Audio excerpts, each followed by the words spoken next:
Malheureusement, en cas de décès de l'un des époux, le mariage il est dissous, bien sûr, il ne se continue pas. Donc on dit qu'on règle la succession de celui qui est parti. Alors, tout d'abord, on regarde le régime matrimonial des époux. C'est-à-dire que, par exemple, si les époux sont mariés sous un régime de communauté, le conjoint survivant, il va avoir droit à la moitié de toutes les économies faites par le couple pendant le mariage. Il va avoir droit à la moitié de l'appartement qui aura pu être acheté, la moitié de la résidence secondaire. Et pour l'autre moitié, ça sera le patrimoine de celui qui est parti, c'est-à-dire le patrimoine successoral.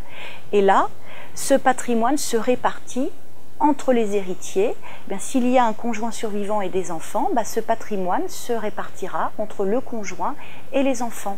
Donc par exemple, sous un régime de communauté, le conjoint il prend à la fois sa part à lui, puis la vocation aussi à venir à la succession de son épouse ou de son époux, avec les enfants, par exemple s'il y en a, ou les pères et mères. En revanche, on dit souvent que lorsqu'on est en séparation de biens, le conjoint n'hérite pas du tout. C'est une idée fausse qui est un héritage du Code Napoléon et d'une fausse compréhension.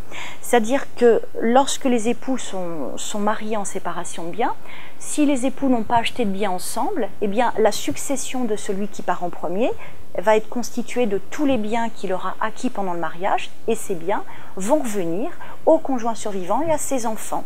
Donc le conjoint hérite même lorsque les époux ont adopté un contrat de séparation de biens, sauf bien sûr si le conjoint survivant a été déshérité par un testament, ce qui est toujours possible.